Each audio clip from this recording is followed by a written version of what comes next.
Bon après-midi, mesdames et messieurs. En fonction de l'endroit où vous vous trouvez, on peut vous dire bonjour, bon après-midi, bonsoir, et nous espérons que vous ayez bien. Je suis ici en tant que modérateur pour la session aujourd'hui. Je m'appelle Aimable Anayusso. Je travaille pour l'APAFO, l'Organisation panafricaine des agriculteurs. Aujourd'hui, nous allons avoir un webinaire extrêmement intéressant dont le sujet traite du renforcement de l'autonomisation des jeunes et des femmes dans l'agroalimentaire en reliant l'entrepreneuriat et la création d'emplois pour un impact durable. C'est un sujet d'importance éminente parce que les hommes, les femmes et les jeunes constituent l'épine dorsale de l'agriculture africaine, représentant plus de 60% de la main-d'œuvre agricole du continent. Et dans l'agenda 63, il y a une mention toute particulière aux femmes et aux jeunes. Comme nous le savons, en 2050, la population africaine aura atteint 2,5 milliards d'habitants.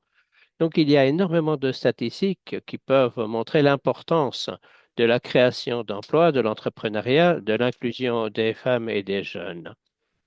Nous avons pu réunir un groupe d'experts aujourd'hui du monde entier pour partager leur opinion avec nous, de sorte à mieux pouvoir cerner ce sujet.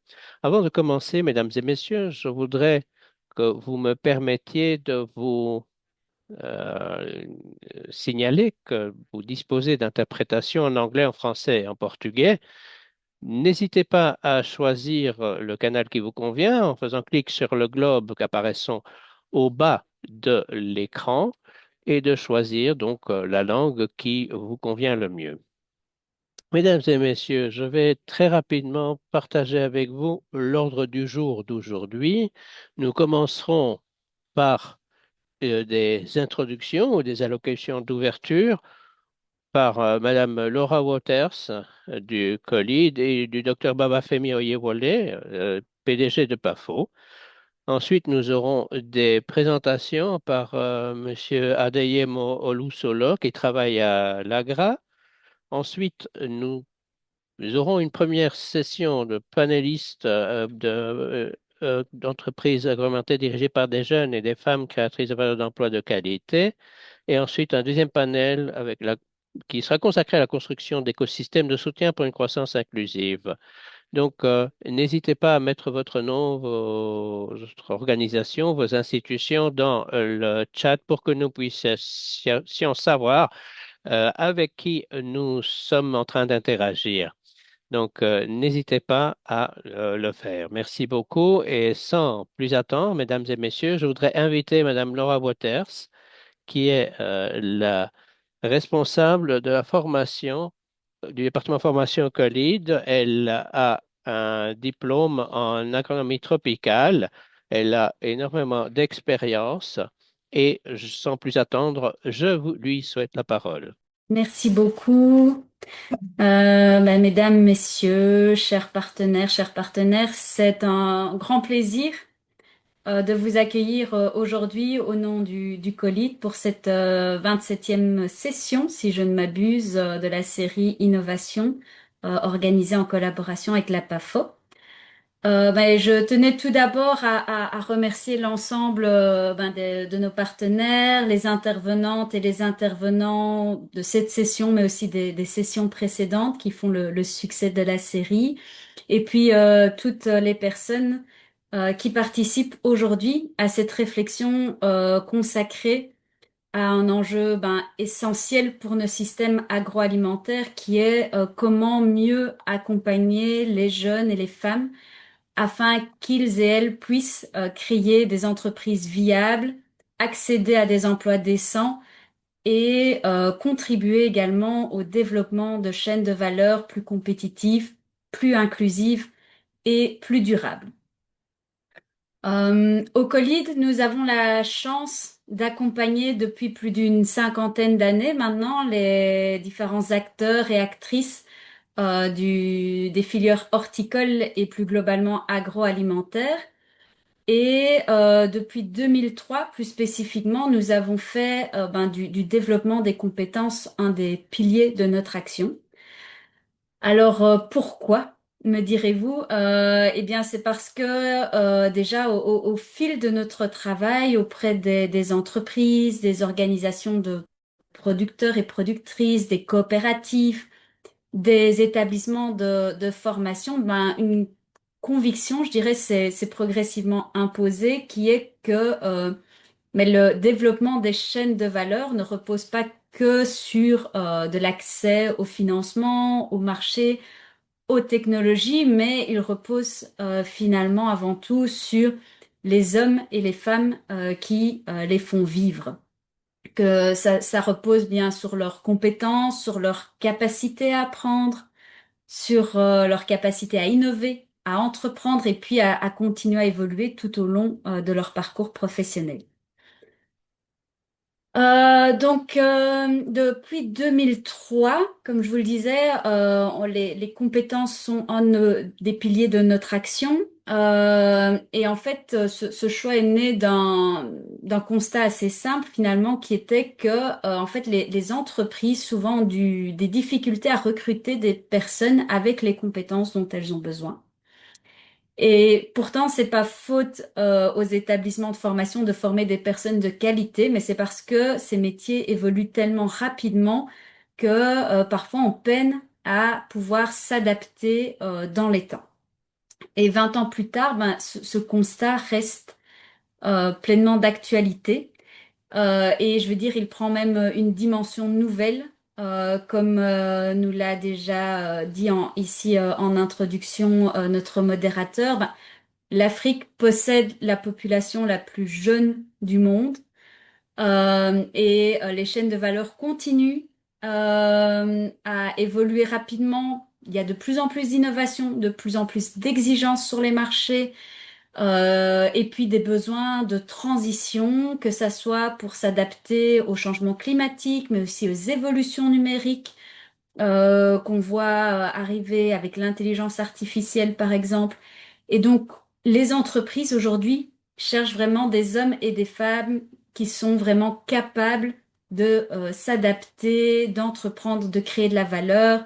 C'est plus seulement une question de former davantage, mais c'est vraiment de savoir comment avoir des compétences qui permettront aux jeunes et aux femmes de construire des entreprises qui sont viables, d'accéder à des emplois décents et d'accompagner ben, la transformation des chaînes de valeur agroalimentaires.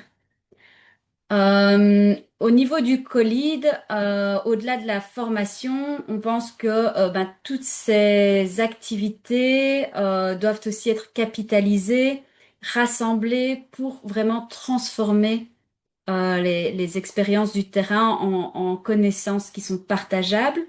Donc, toute notre expérience est régulièrement mise à jour et mise à disposition de tous, que ça soit à travers les référentiels de métiers que nous partageons sur notre e-bibliothèque, par exemple, que ça soit à travers nos parcours de formation qu'on adapte régulièrement, notamment sur notre plateforme de e-learning qui offre un accès gratuit à des formations certifiantes, accessibles partout, par toutes et tous, même hors connexion dans des domaines essentiels comme le management de l'entreprise, la sécurité sanitaire ou la production durable.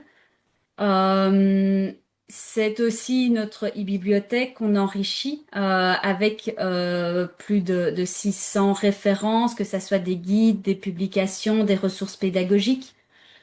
C'est aussi pour beaucoup d'entre vous connaissent, je pense, mais Agrinfo, qui est notre plateforme de veille réglementaire, qui accompagne les acteurs et les actrices à anticiper les évolutions réglementaires et les évolutions en termes d'exigence des marchés européens pour toujours pouvoir répondre aux besoins de demain. Et puis, c'est aussi pouvoir partager votre expérience à tous et toutes, ben, notamment au sein du réseau AgriNovators, la plateforme en ligne qui permet, notamment avec la PAFO, de favoriser des entreprises entre les différentes qui permet de favoriser les échanges entre les différentes entreprises, des organisations de producteurs, de productrices, des experts et des expertes, des partenaires techniques, des jeunes, euh, de façon à ce que les innovations, les bonnes pratiques, etc., circulent plus rapidement entre toutes et tous. Est-ce que je peux demander la slide suivante, Nina?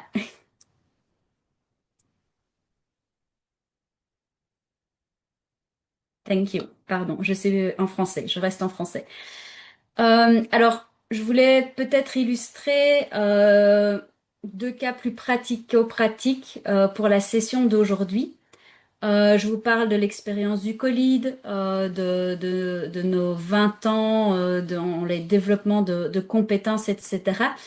Je voulais mettre en évidence ici plus particulièrement des activités que nous avons menées, je dirais, au cours de ces 2 dernières années, où nous avons vraiment cherché à renforcer l'intégration, l'inclusivité de nos formations, que ce soit pour les femmes, pour les jeunes, dans notre offre de développement de compétences. Donc pour cela, on a travaillé sur deux sujets principalement. Tout d'abord, on a mis en place toute une approche en cascade avec différents parcours de formation liés à l'intégration du genre. Que ça soit aussi bien pour former de nouveaux formateurs, de nouvelles formatrices pour élargir notre pool d'experts et expertes avec des personnes qui étaient déjà experts dans le domaine du genre à qui nous avons amené la méthode de formation Colide, je dirais, mais aussi avec ensuite des formations dédiées aux experts et aux expertes pour qu'ils puissent assurer l'inclusivité de leur intervention tout au long de leur mission et des formations aussi pour les responsables d'entreprise afin qu'ils puissent mieux intégrer cette dimension genre et tirer finalement tout le bénéfice qu'il y a à être Ok, plus inclusif dans ces pratiques. très bien. On a également travaillé un parcours pour cultiver le succès, destiné plutôt à des organisations qui travaillent avec des jeunes de moins de 35 ans pour attirer ces jeunes finalement vers le secteur. Oui, Excusez, Madame Laura, est-ce que vous pouvez peut-être essayer d'être un peu bref? oui, je vais raccourcir, je termine. Merci, merci. Merci pour le timing. Donc voilà, cette deuxième session plutôt pour attirer les jeunes vers le secteur agroalimentaire qui n'est pas toujours le plus attrayant. Est-ce que je peux demander la dernière slide, comme ça je serai bref.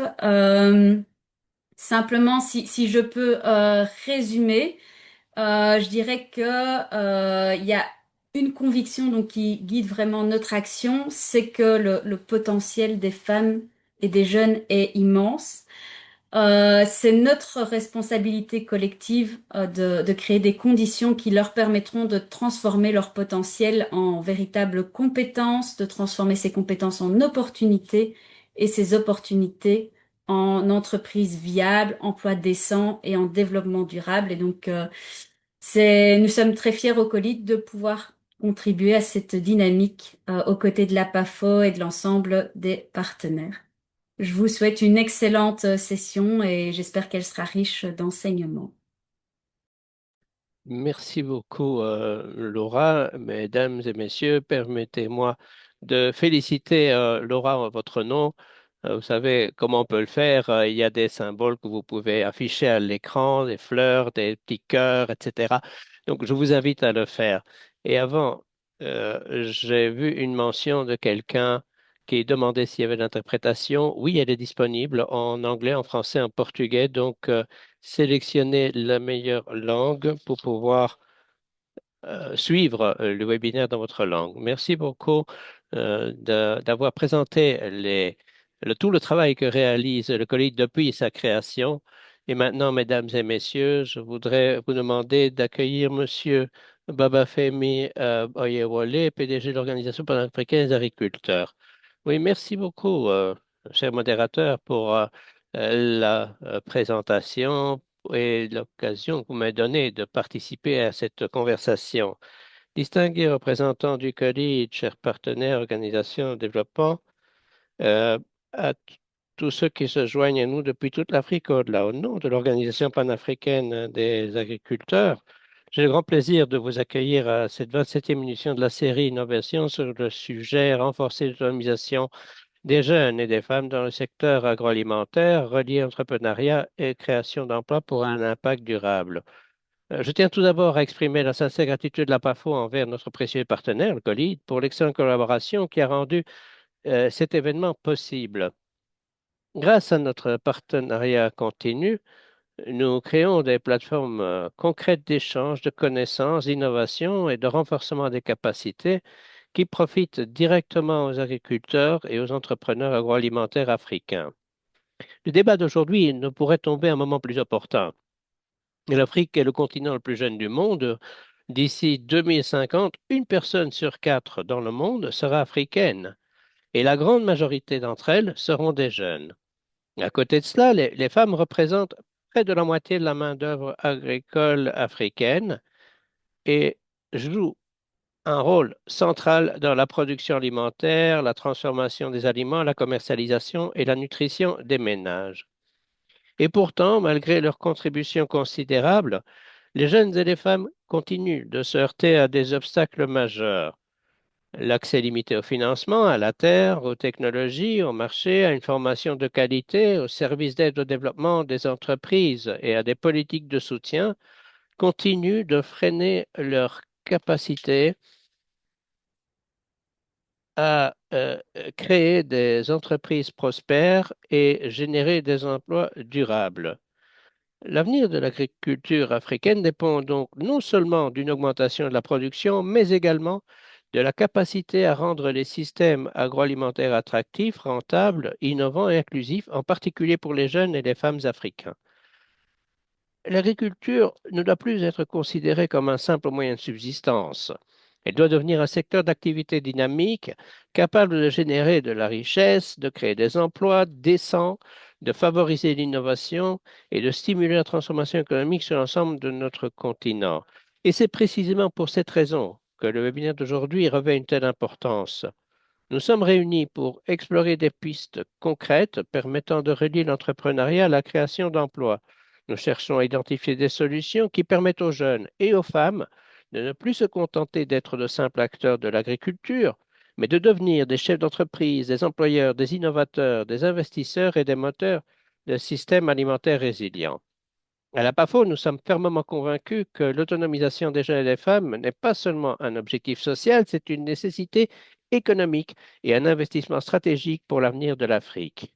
Grâce à nos programmes continentaux, notamment l'initiative Empowering Young Agricultural Producers, EIPA, notre programme Young Women Leaders, ainsi que nos actions en matière d'accès au financement, d'agriculture numérique, de résilience climatique, de développement des chaînes de valeur, de renforcement institutionnel des organisations d'agriculteurs, la PAFO continue de plaider en faveur de politiques et d'investissements qui placent les jeunes et les femmes au cœur de la transformation agroalimentaire. Les organisations d'agriculteurs ont elles-mêmes un rôle essentiel à jouer.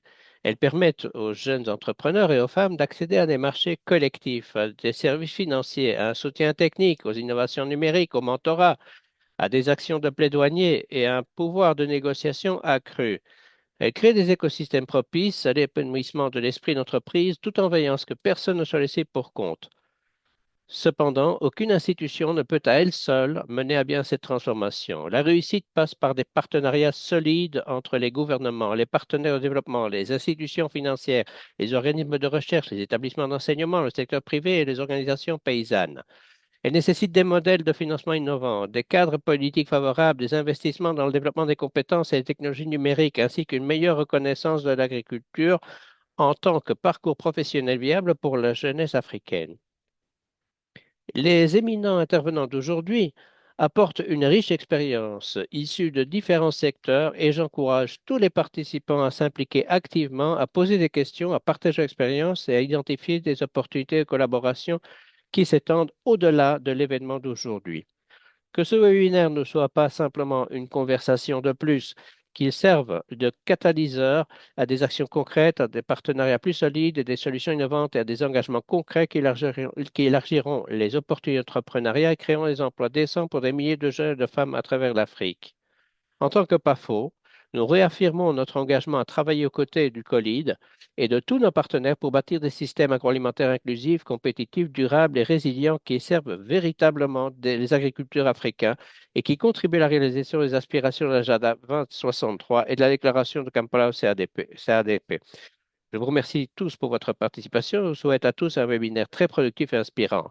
Je vous remercie de votre attention et je redonne la parole au modérateur. Merci beaucoup, Dr. Bafafemi Oyewole, PDG du PAFO.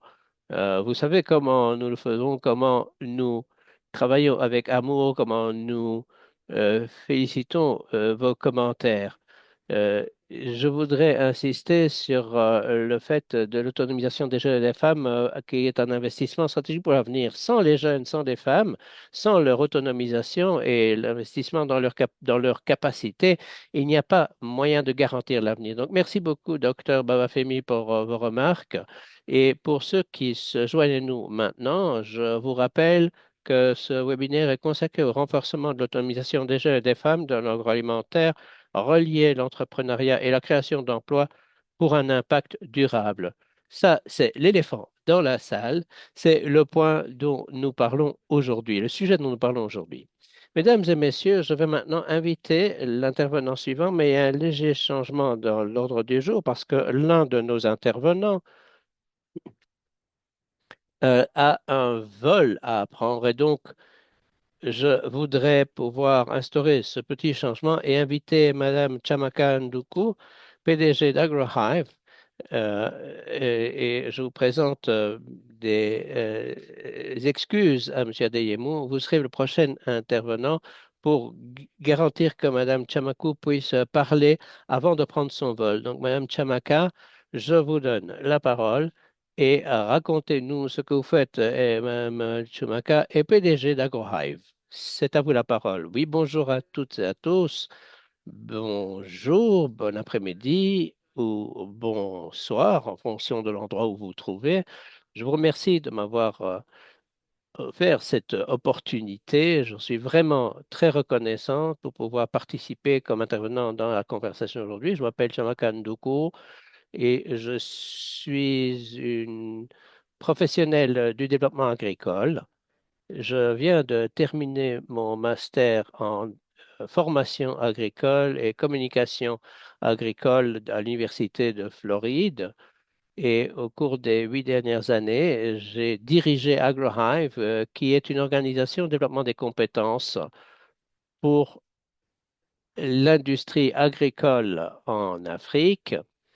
Et au cours des 7 dernières années, nous avons essayé de comprendre pourquoi énormément de diplômés agricoles et de femmes diplômées en agriculture ont du mal à trouver des opportunités au sein du secteur agricole en Afrique. Et lorsqu'on parle d'opportunités, nous savons que bon nombre de diplômés finissent par trouver du travail, mais bien souvent, la plupart de ces emplois euh, est, est n'est pas rentable pour les investissements qui ont été réalisés en formation. Et c'est pour cela que cette conversation est tellement importante pour moi. Je voulais simplement vérifier, est-ce que tout le monde m'entend? Demande Chiamaka. Oui, je vous entends parfaitement, répond le modérateur. Très bien. Donc, comme je disais, dans le secteur agricole, ce n'est pas qu'on ne trouve pas d'emploi, mais bien souvent, nous sommes sous-employés principalement à cause du fait de la manière dont le secteur est structuré, principalement parce que la plupart des diplômés en agriculture ont reçu l'enseignement, mais il y a une pénurie de main-d'œuvre agricole qualifiée. C'est-à-dire, nous avons les compétences techniques, mais les techniques non, pardon, les compétences non techniques, c'est-à-dire ces compétences douces de direction, de leadership, ne sont pas présentes. Et puis, il y a également un problème des diplômés, en particulier des femmes, qui se trouvent confrontées à des défis qui leur empêchent d'avoir un emploi durable. Et puis, qui sont concentrés principalement sur les règles qui nous empêchent de pouvoir fournir les compétences correctes aux femmes et aux jeunes, non seulement en Afrique, mais également euh, hors du continent. Alors, si le problème se limitait à la jeunesse agricole ou des femmes dans le secteur agricole, eh bien non, ce n'est pas un problème de jeunesse. Problème, c'est pas simplement celui de la jeunesse ou des femmes dans l'agriculture. Il y a énormément d'obstacles qui euh, empêche les jeunes et les femmes d'obtenir les compétences euh, nécessaires, les qualifications nécessaires, et bien souvent, ces obstacles échappent à notre contrôle. Il y a des obstacles comme un accès limité au financement pour ceux qui veulent monter leur propre entreprise, ou celles qui veulent monter leur propre entreprise, ou qui veulent commencer à employer d'autres personnes. Euh, il faut donc lutter très fort pour pouvoir avoir des capitaux, pour pouvoir démarrer l'entreprise. Les faibles compétences en matière d'employabilité et d'entrepreneuriat sont également un problème.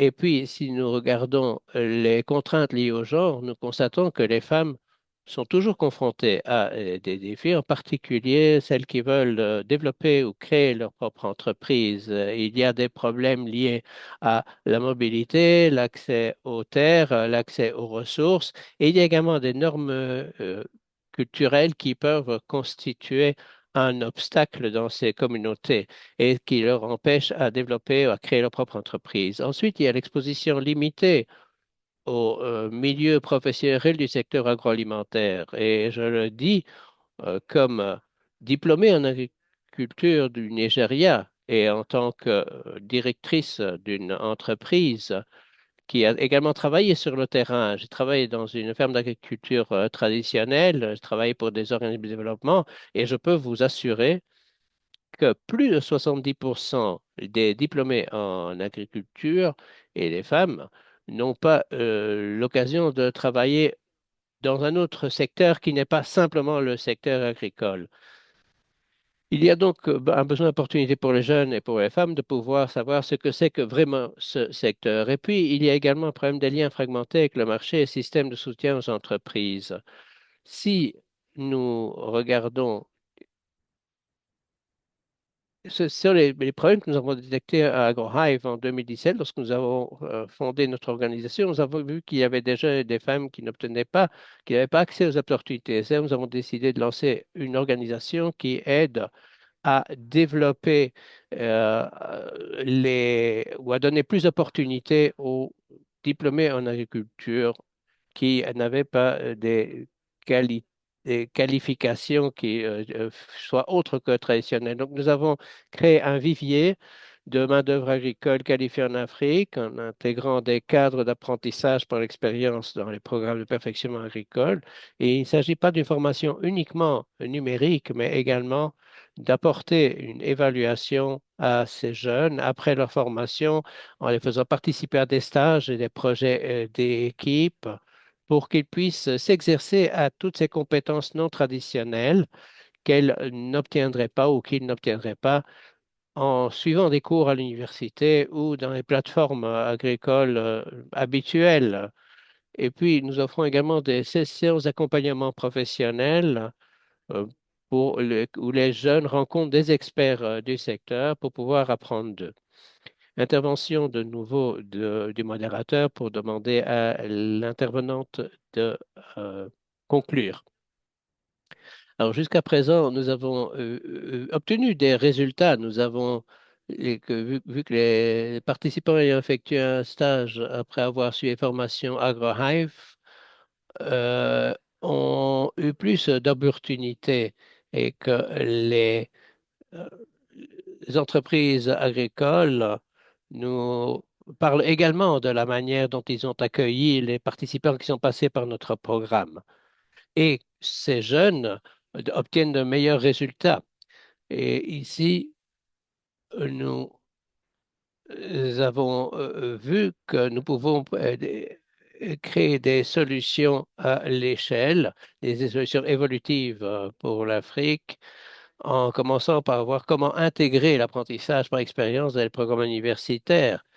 Ici aux États-Unis, c'est très simple à faire, mais en Afrique, c'est quelque chose pour laquelle il faut encore lutter. Il nous faut créer des viviers, des pépinières d'entreprises alimentaires pour les jeunes et les femmes. Il nous faut également travailler davantage pour établir des euh, sociétés qui démarrent pour les personnes comme le fait déjà le Colide et la PAFO.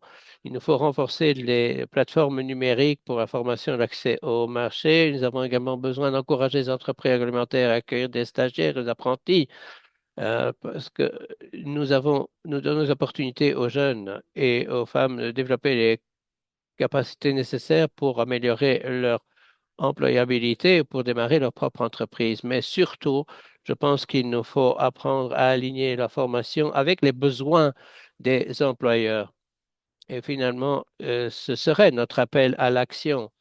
C'est que demander à toutes les organisations d'établir des partenariats avec des organisations agroalimentaires dirigées par des jeunes pour mettre en œuvre les programmes qui existent. Parce que bien souvent, il est plus difficile de pour les jeunes de trouver des partenaires, en particulier si vous voulez faire la différence dans le secteur. Donc, il faut investir dans l'apprentissage par l'expérience et les programmes d'entrepreneuriat. Nous pouvons soutenir les coopératives femmes et PME agroalimentaires par la création de filières régionales de stages, non seulement en Afrique ou dans un seul pays, mais peut-être qu'il pourrait y avoir une collaboration, par exemple, entre le Nigeria ou le Ghana et aider ces jeunes à développer des compétences plus fortes. Et puis, il faut renforcer les initiatives transnationales de création d'emplois au secteur agroalimentaire.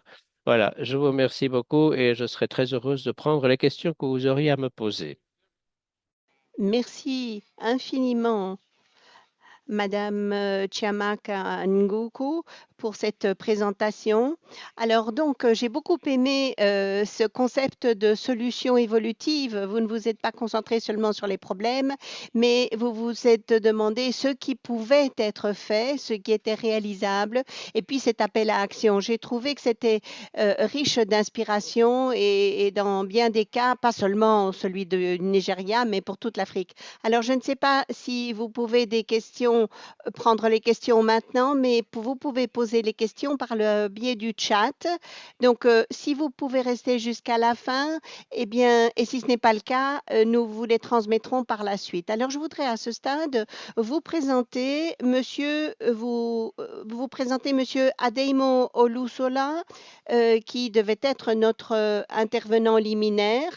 En tout cas, il va nous présenter son allocution et je lui demande de s'en tenir à 10 minutes parce que nous avons plusieurs experts qui vont pouvoir prendre la parole aujourd'hui et nous ne voulons laisser personne sur le carreau. Alors, nous vous donnons la parole, Monsieur Olusela.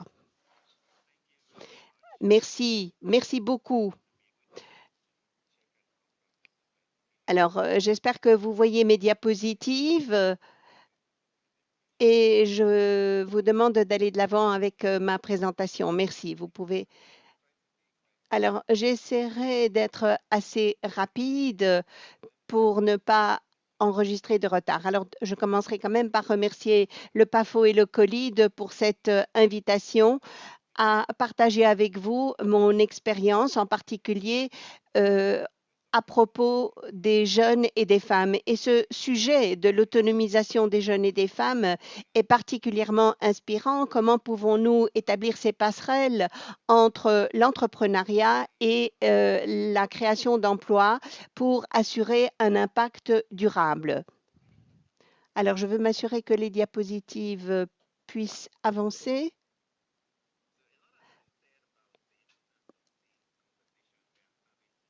Alors, je crois qu'on a suffisamment insisté sur l'importance de ce sujet, pourquoi il était important d'associer les jeunes au système agroalimentaire. Vous savez que l'Afrique croît à un rythme très rapide et on dit que d'ici quelques années, nous arriverons à 375 millions. Et donc, cela veut dire que nous aurons beaucoup de main-d'œuvre qui arrivera sur le marché. La question est donc, y a-t-il suffisamment d'emplois sur le terrain pour tous ces jeunes? C'est une grosse préoccupation également pour les organisations bienfaitrices et bailleurs de fonds. Et donc, des organisations comme la PAFO s'étaient interrogées également et s'est posé la question de savoir comment anticiper les choses et essayer de les résoudre avant que les problèmes ne deviennent trop graves. L'agriculture représente actuellement 60% de la main-d'œuvre du continent et contribue à hauteur de 23% du PIB. Donc, il y a une lacune entre le potentiel et les opportunités économiques. Nous avons un jeune sur trois en Afrique qui est sous-employés aujourd'hui, et n'en parlons même pas des femmes qui représentent 60 à 80% des personnes qui s'occupent de la production alimentaire. Et pourtant, elles gagnent 20% ou moins de ce que produit la terre. Et donc, nous sommes vraiment à une croisée des chemins tout à fait critique. Il y a certains points qui ne pourront pas être abordés, mais en tout cas, pour l'instant, plus de 60% des jeunes s'adonnent à l'agriculture. Un des défis essentiels que nous voyons auxquels ils sont confrontés et qui ont déjà été mis en avant par la PDG de AgroHive, c'est justement l'accès à la terre, l'accès aux finances. C'est un véritable problème également pour pouvoir se mettre en rapport avec les marchés.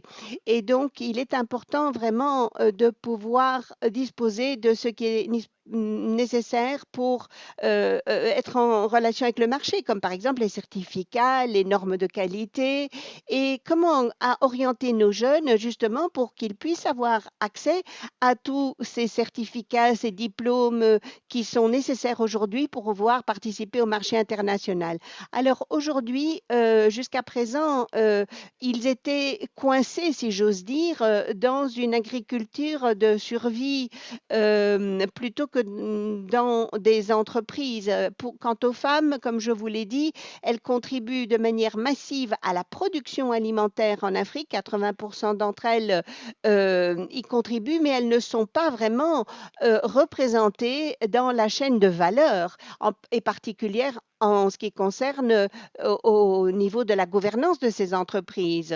Et donc, AgroHive nous a parlé du fait que les femmes font des choses extraordinaires et je pense que le programme en soi peut vraiment cibler les femmes entrepreneurs ou leurs entreprises et essayer de leur enseigner les compétences nécessaires pour diriger des entreprises. Mon expérience chez Agra, qui couvre différents pays, et bien entendu, j'ai également étudié les choses au niveau universitaire et j'ai essayé de rassembler tout ça en quelques leçons clés pour cette présentation. Et donc, je viens à la leçon numéro 1 qui vient donc de ce programme IEFA, donc qui veut dire Youth Entrepreneurship for Future of Food and Agriculture. Et donc, en fait, nous voyons que il y a un programme essentiel qui relie les trois piliers. Donc, d'abord, il faut les compétences pour les jeunes, il faut l'accès au financement ou aux finances tout court, et puis nous assurer qu'il y ait également un lien avec le marché. Voilà, donc pour ce faire, il faut qu'il y ait un environnement politique qui soit propice à cela, aussi bien pour les jeunes que pour les femmes. Donc, on doit vraiment rentrer dans le vif du sujet, travailler avec les jeunes de manière à ce qu'ils puissent également y avoir cette réflexion critique pour que nous puissions créer les opportunités pour les jeunes et les femmes. Il faut évidemment engager les choses au niveau de l'entreprise, au niveau des finances, au niveau micro, au niveau des subsides, des finances mixtes, etc. Tout ça signifie également que les consommateurs sont très exigeants et évidemment tout ceci a un impact sur ce qui se produit. Il y a donc plusieurs critères dont il faut prendre compte à différents niveaux dans différents marchés. Je voudrais vous citer un exemple du programme de la FAO et c'est un exemple qui cite un jeune, en fait c'est une jeune, Albertine, qui a à peu près 23 ans et elle était au chômage pendant quelque temps. Elle vivait dans une communauté rurale avec peu de possibilités de développement, peu de perspectives. Après avoir participé à un de ces programmes IFA, grâce à l'AGRA, eh bien, elle a commencé à acquérir quelques compétences et elle a pu faire croître une petite entreprise de cultivatrice en une véritable entreprise du secteur des légumes et une entreprise vraiment prospère. Et donc, il s'agissait donc qu'elle acquiert pour elle les compétences d'entreprise, l'esprit d'entreprise. Elle voulait créer de la valeur, créer de l'entreprise pour pouvoir employer d'autres personnes, en particulier des jeunes. Et nous voyons que déjà en faisant cela, il y a cette passerelle qui se crée. Et je crois que l'exemple de Albertine est un bon exemple parce que cela nous montre que on se dit, OK, si mon avenir c'est dans l'agroalimentaire, eh bien, je vais faire en sorte que cela me réussisse pour le mieux possible. Deuxième leçon, c'est tenir compte de l'écosystème propre à l'agroalimentaire. Alors, vous savez, l'économie agricole tribale n'est pas construite sur des acteurs isolés. En fait, il faut qu'il y ait des interconnexions, il faut travailler de concert. Il faut voir également quels sont les liens avec le marché et donc il faut considérer ce système agricole comme un système interconnecté qui n'est pas isolé, mais donc ce n'est pas des silos, mais il y a vraiment des interconnexions systémiques. Il faut donc qu'il y ait différentes chaînes de valeur à différents niveaux qui puissent se croiser. Je vais vous citer un exemple. Je crois que Agra en a parlé tout à l'heure.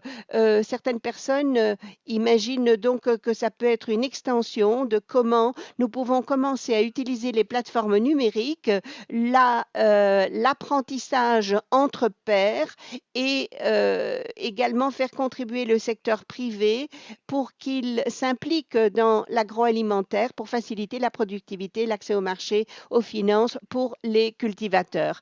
Et puis, il y a un autre élément, c'est le rôle critique que les organisations d'agriculteurs peuvent jouer dans ce contexte.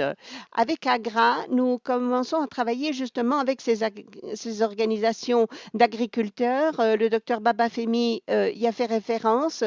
Certaines de ces organisations maintenant vont au-delà de simples coopératives traditionnelles représentant seulement quelques agriculteurs, mais elles commencent maintenant à réunir, à mettre ensemble leurs ressources pour négocier de meilleurs prix sur le marché, pour intégrer les jeunes, les femmes, également au système de gouvernance.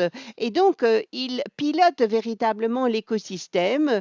Et vous savez, quand j'ai commencé à faire partie d'une organisation d'agriculteurs, eh bien, j'ai accès aux marchés internationaux. Je vois j'entrevois de nouvelles opportunités et c'est des choses qui plaisent évidemment.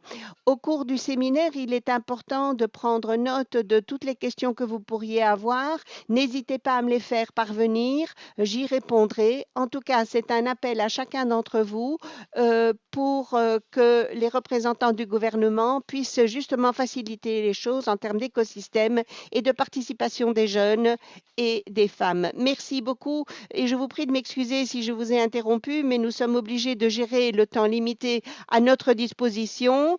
Alors, nous allons maintenant avoir la possibilité de féliciter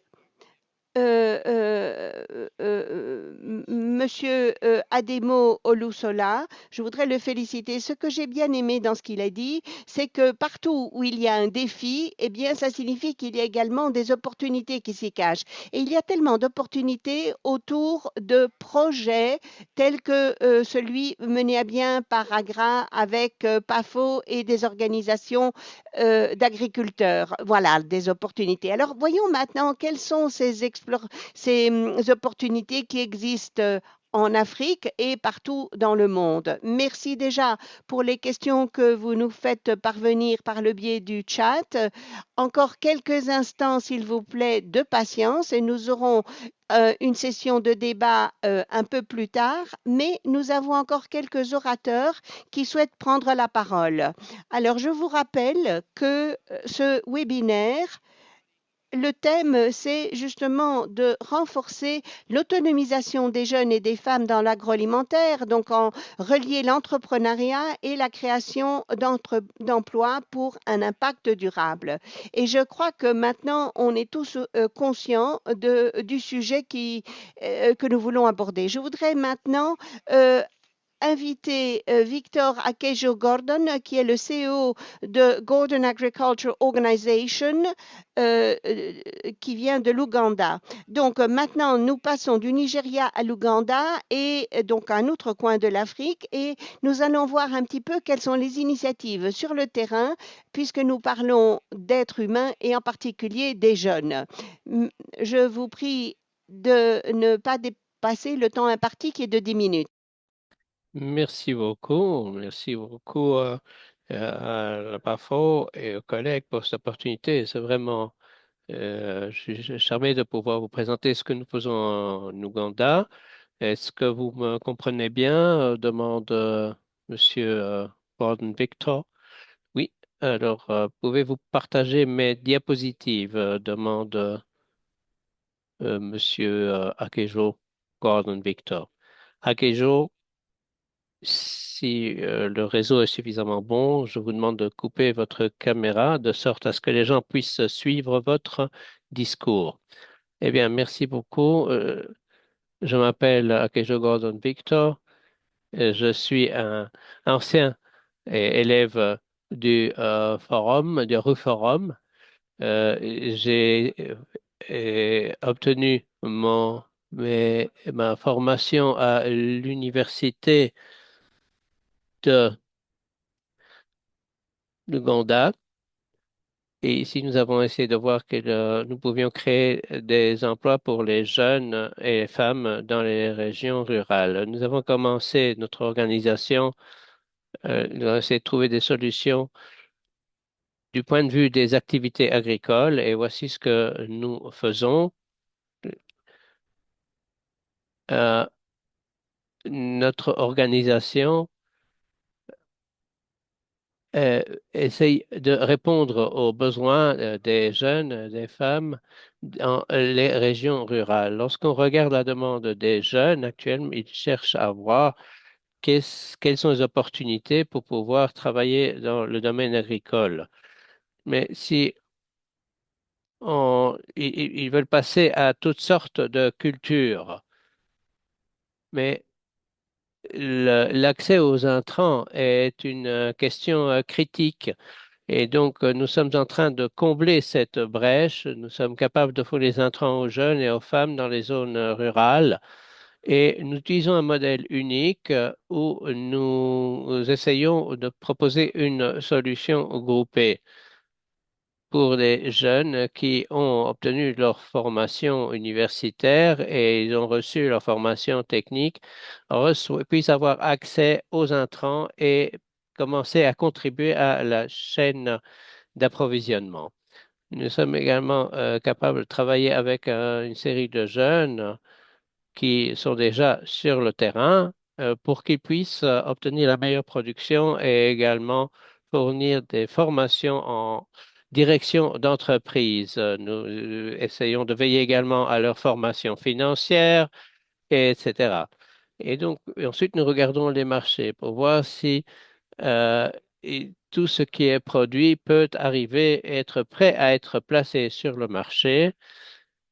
Nous examinons également les risques, par exemple, les vecteurs de risque, par exemple, en insistant sur la production climato-intelligente et nous apportons notre soutien par l'irrigation. Nous avons pu travailler avec plus de 38 000 agriculteurs qui bénéficient de notre soutien avec plus de 70% de jeunes et de femmes. Nous avons pu travailler avec des femmes qui gèrent des micro-entreprises, plus de 254 femmes qui ont déjà des micro-entreprises dans les régions rurales. Et ça part du moment où ils produisent jusqu'au moment où ils vendent.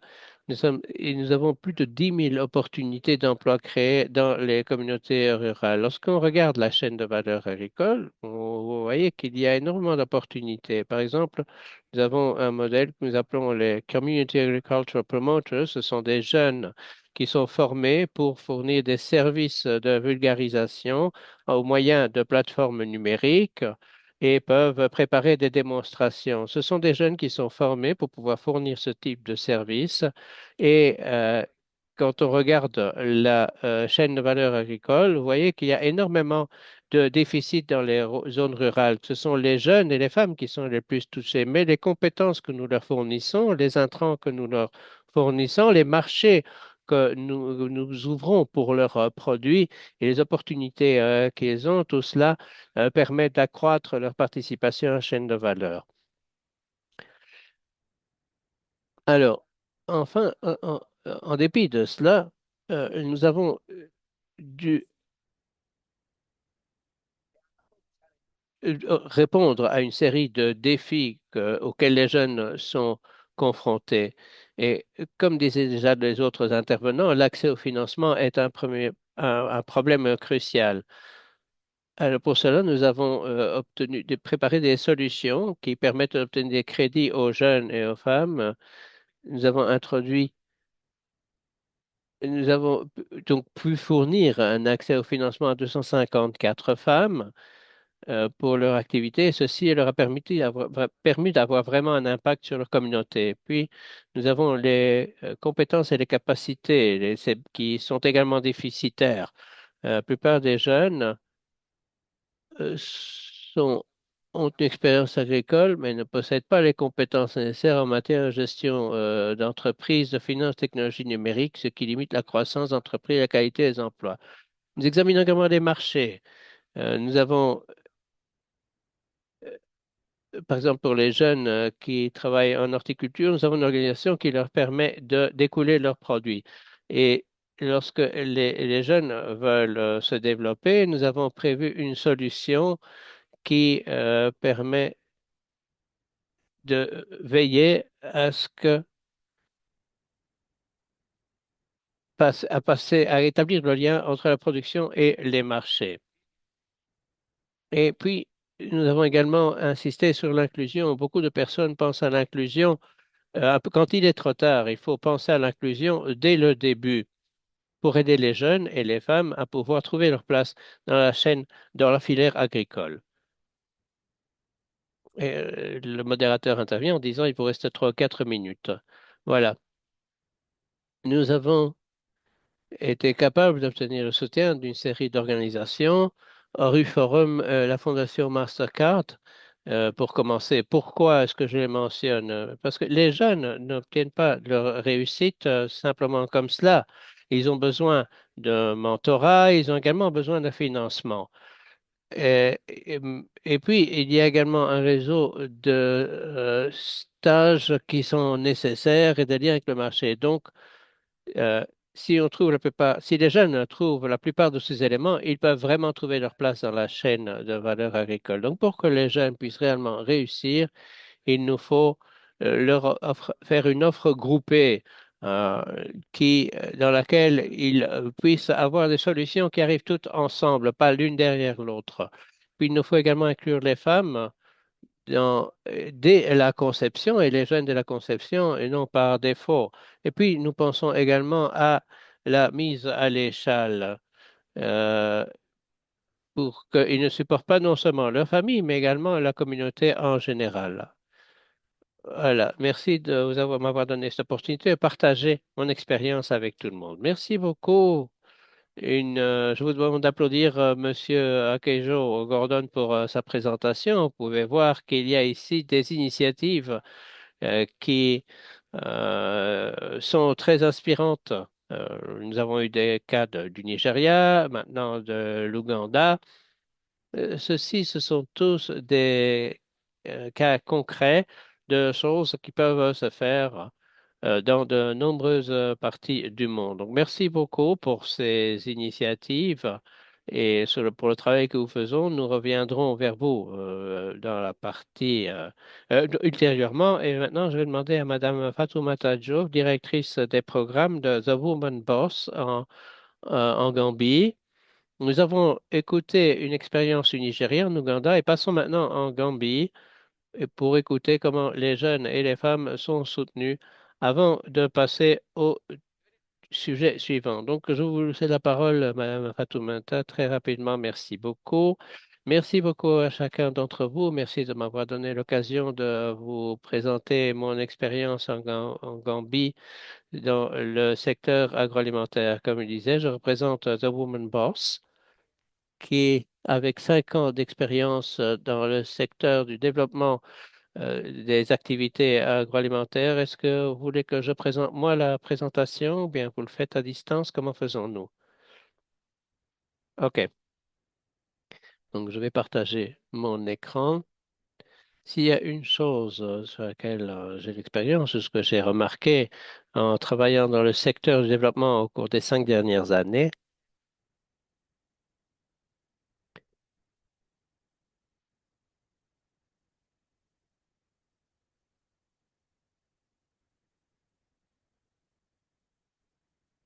voilà. Est-ce que je ne parviens pas à partager mon écran? Est-ce que vous pouvez m'aider à distance?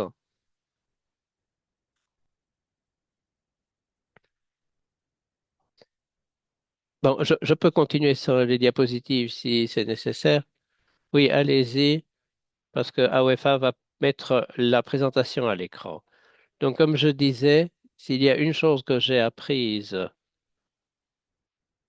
en travaillant dans le secteur du développement, en particulier dans des activités agroalimentaires et en particulier avec les jeunes, et malheureusement, nous avons perdu la connexion avec Madame Fatoumata Youf, je pense.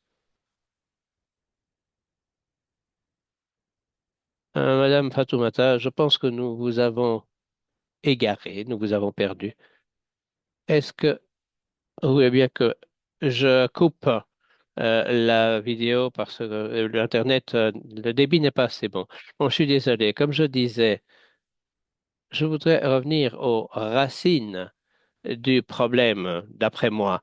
Et lorsqu'il s'agit de la durabilité, en particulier pour les jeunes et les femmes, nous savons que la démographie est toujours euh, encline à nous mettre dans des situations d'inégalité.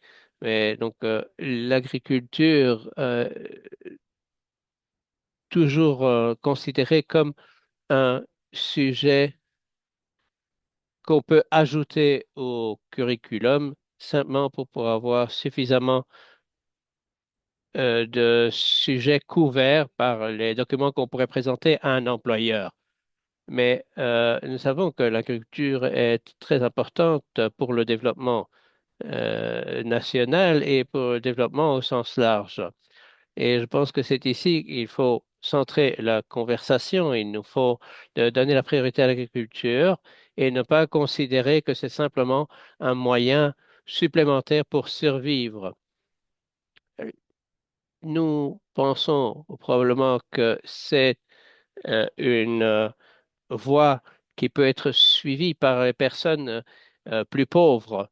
Mais cette conversation doit changer. Il nous faut vraiment rendre l'agriculture attractive, en particulier l'entrepreneuriat, et en faire un sujet fondamental lorsqu'il s'agit de la formation, de l'enseignement. Et je pense que c'est comme ça qu'il faut voir les choses et pas que les gens considèrent l'agriculture comme un outil pour survivre. Alors, une fois que ceci est dit, il faut examiner les opportunités et réalités auxquelles nous sommes confrontés. Alors, et c'est pour cela que j'ai mis ces quelques points à l'écran. Nous pouvons voir que les jeunes et les femmes jouent un rôle essentiel dans le secteur agroalimentaire parce qu'ils jouent un rôle essentiel en transformant un système agroalimentaire. Nous savons que les jeunes et les femmes sont innovateurs et innovatrices lorsqu'il s'agit du développement. Euh, c'est un sujet qui est bien connu de tout le monde, mais le manque d'opportunités et les défis que nous constatons font que les choses n'avancent pas. Donc, je pense qu'il faut vraiment changer la mentalité lorsqu'il s'agit de fournir des solutions, avoir des conversations et pour voir comment on peut rendre le financement accessible et voir quelles sont les choses fondamentales qui doivent recevoir un financement lorsqu'il s'agit de l'entrepreneuriat des jeunes et des femmes dans le secteur agroalimentaire. Nous savons qu'il y a énormément d'obstacles liés au genre et c'est pour cela que le plaidoyer en faveur moi, je suis une enthousiaste défense euh, avocate du genre. Je défends le genre et nous voyons comment les jeunes et les femmes dans le secteur ne reçoivent pas la priorité lorsqu'il s'agit de penser à un financement. Parce que la plupart du temps, les gens pensent que cette activité ne va pas être durable. Les femmes vont retourner dans la famille pour pouvoir s'occuper des enfants ou s'occuper des jeunes, ou que les femmes ne seront peut-être pas ambitieuses. Donc parfois, on passe à côté de ces financements, de ces sources de financement à cause des normes sociales euh, qui existent autour des femmes et des jeunes. Et donc, nous sommes où nous en sommes à cause des opinions individuelles que nous avons les uns les autres. Et puis, l'investissement en faveur des jeunes et des femmes favorise une croissance économique inclusive et durable. Nous savons à quel point c'est fondamental pour le développement que nous cherchions des opportunités dans le secteur agroalimentaire. Mais en réalité, les réseaux fragiles, le soutien limité au développement des entreprises et le manque d'informations sont une barrière qui est réelle. Certains des enseignements tirés que je pense que j'ai mentionnés dans mes déclarations antérieures, euh, nous savons que l'enseignement à lui seul n'est pas suffisant. Des programmes de 90 que nous avons d'habitude dans Woman Bass, nous savons que il faut aller plus loin. La plupart du temps, il faut fournir du mentorat, du coaching et des réseaux de pairs. Et les institutions doivent également avoir les capacités accrues également parce que pour que les équipes et les membres des institutions puissent continuer à travailler avec les entrepreneurs, il y a énormément de ressources à prévoir. Et si ces conversations sont tenues de façon régulière, nous constatons que ces conversations sont difficiles à avoir à cause de l'organisation des communautés sociales dans lesquelles nous trouvons. Les institutions pensent que les institutions devraient être suffisamment préparées pour pouvoir continuer avec les entrepreneurs auxquels elles se sont intéressées pour avoir impact durable. Nous avons également réalisé qu'il faut un état d'esprit, un leadership, une résilience. Et nous savons qu'au-delà de la formation, il nous faut euh, un soutien à long terme sur le terrain, aux différentes étapes de la croissance. Il vous reste 2 minutes, Fatoumata. Très bien, passons à la dernière diapositive.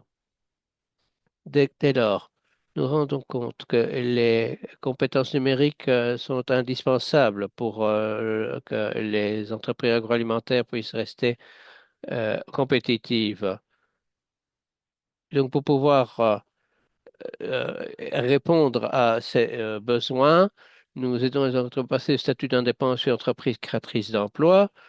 Et je pense qu'il nous faut penser également que si nous créons des plateformes de commerce électronique, des plateformes de données l'IA, il faut également des compétences techniques et commerciales numériques pour les entrepreneurs comme pour les demandeurs d'emploi. Et il nous faut bien réfléchir sur la manière dont nous créons nos méthodes d'enseignement. Et également pour pouvoir veiller aux personnes qui ne sont pas, euh, comment dire, préparées. Et il faut leur donner la possibilité de recevoir l'information que nous leur formons. Et puis, il nous faut également réduire la facture numérique pour les femmes et les jeunes des zones rurales et périurbaines pour que ces personnes puissent recevoir une formation en adéquation avec les opportunités concrètes tout au long des chaînes de valeur agroalimentaire. Et donc, je demande à tous les gouvernements, les partenaires de développement et le secteur privé de renforcer les politiques, de s'assurer que les systèmes de financement et de marketing soient en ligne avec les problèmes pour pouvoir répondre aux problèmes auxquels les personnes sont confrontées. Je pense que lorsque ces politiques sont créées, il nous faut demander aux entrepreneurs, les jeunes en agroalimentaire, les femmes, les jeunes, puissent s'assurer qu'ils soient présents dans ces discussions et s'assurer que les politiques qui découlent de ces conversations puissent être euh, do- nu- dotées de sens.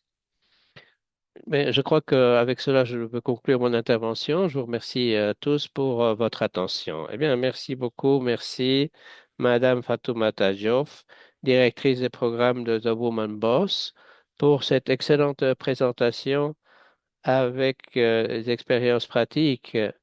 J'ai beaucoup aimé le fait que la formation seule ne suffit pas. Il y a des formations, des compétences, des connaissances, des femmes, des jeunes sortent des écoles, mais s'ils ne mettent pas en pratique ces compétences, ces formations, ces connaissances, nous finissons par ne pas avoir l'impact que souhaité. Nous avons pris note de vos suggestions au gouvernement, au secteur privé. C'est très inspirant. Je vous demande tous de lui envoyer des fleurs. Je sais qu'elle adore cela. Et permettez-moi, avant de passer à la session interactive, de vous poser une question. Enfin, je voudrais dire plutôt, je voudrais céder la parole à deux experts parce que jusqu'à présent, nous avons écouté ou pu être témoins d'expériences pratiques d'entreprise et d'emploi et de parcours pour l'emploi. Nous avons écouté les cas du Nigeria, de l'Ouganda, de la Gambie, mais maintenant, il nous faut pouvoir comprendre comment nous pouvons construire et des écosystèmes de soutien pour une croissance inclusive, renforcer les compétences, l'entrepreneuriat et l'emploi de qualité. Et nous avons pour cela deux experts qui nous accompagnent. Il y a Madame Jenna Tesdal, qui est directrice de Young Professionals for Agricultural Development ou YPAD. Madame Jenna Tesdal, vous avez la parole pour à peu près 10 minutes maximum. C'est à vous.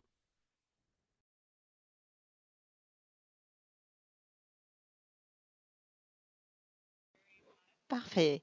Merci beaucoup. Donc, j'imagine que tout le monde peut voir mes diapositives et si ce n'était pas le cas, veuillez avoir l'amabilité de m'interrompre.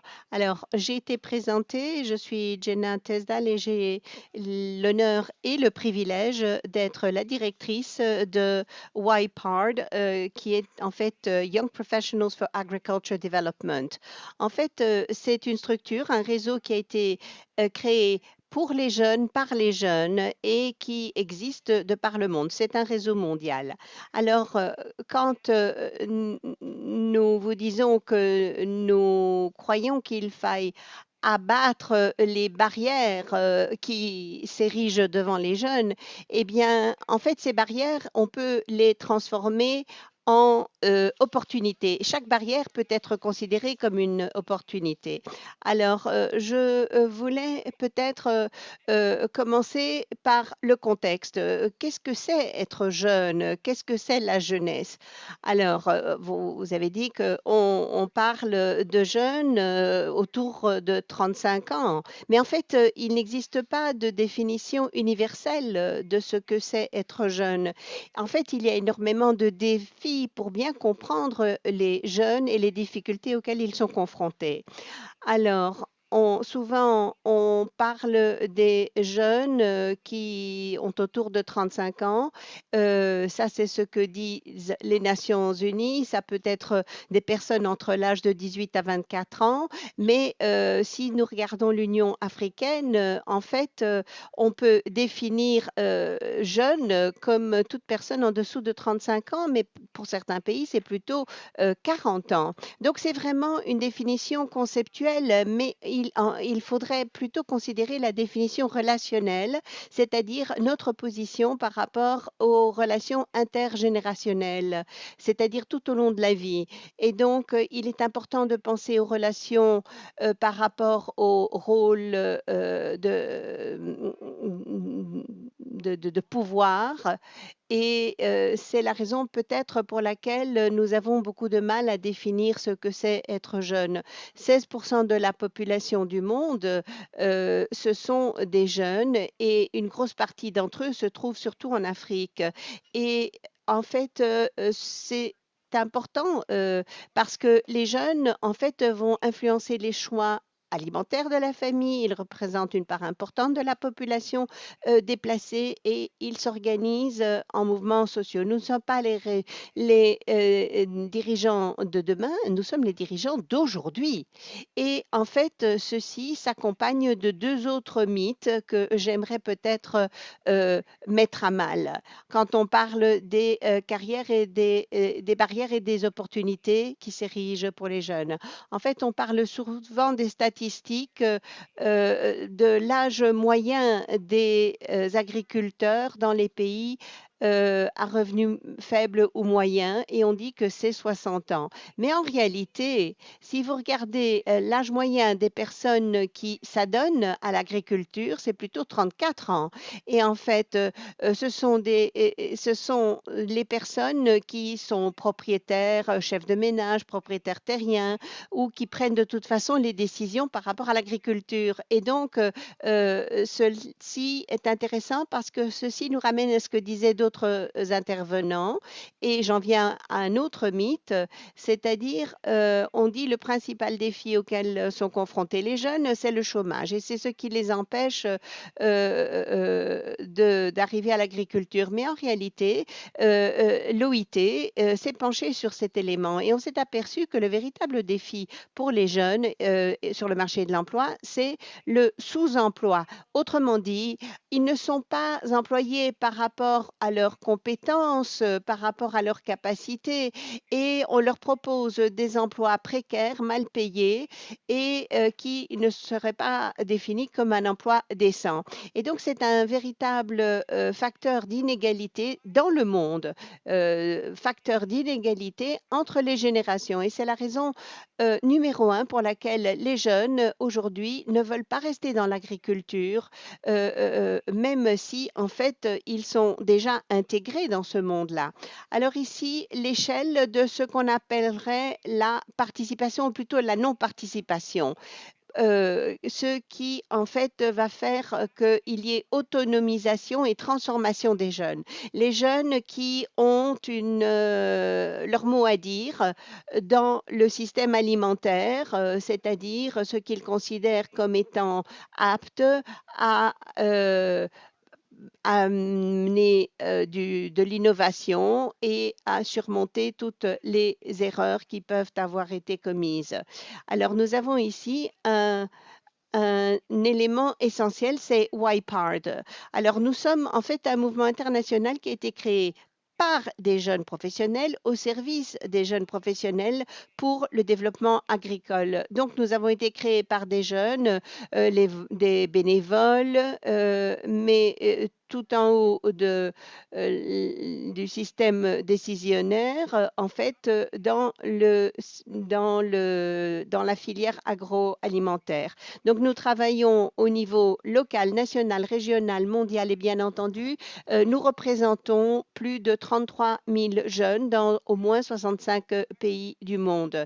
Et en fait, nous avons des agriculteurs, des étudiants, des agropreneurs, comme on les appelle, des enseignants, des spécialistes de la politique, des leaders de communauté, des personnes qui sont sans emploi ou d'autres qui travaillent à temps partiel. Donc, toutes sortes de personnes. Alors, ceux qui souhaiteraient devenir membres de YPARD ou qui voudraient collaborer avec nos autres organisations, sachez que nous avons 3 domaines d'activité.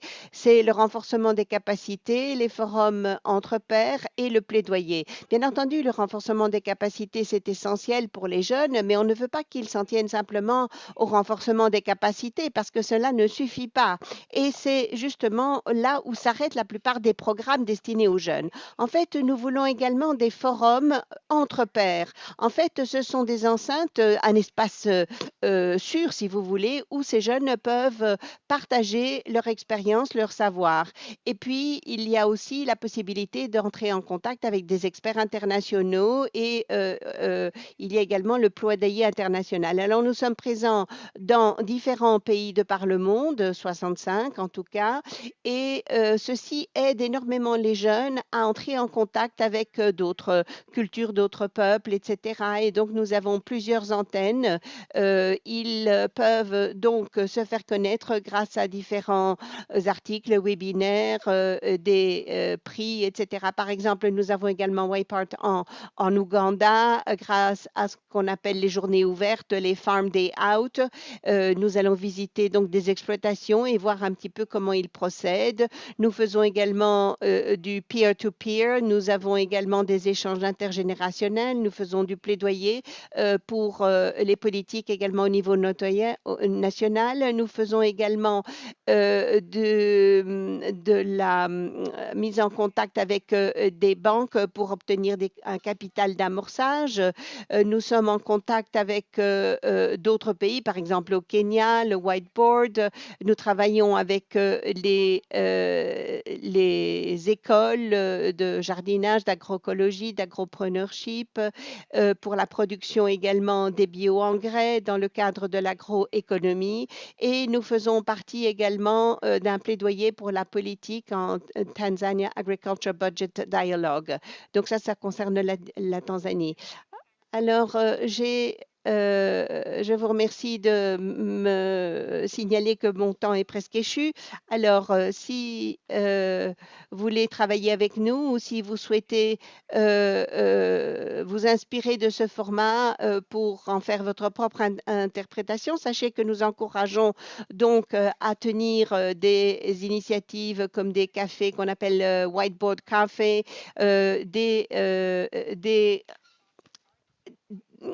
nous encourageons les jeunes donc à prendre les choses en main pour répondre aux besoins de leur communauté et affiner leurs compétences. Nous avons également des pépinières d'entreprise dans le domaine de l'entreprise agricole et nous avons également travaillé avec des personnes qui tiennent compte de la réalité du passé, du présent et de l'avenir également.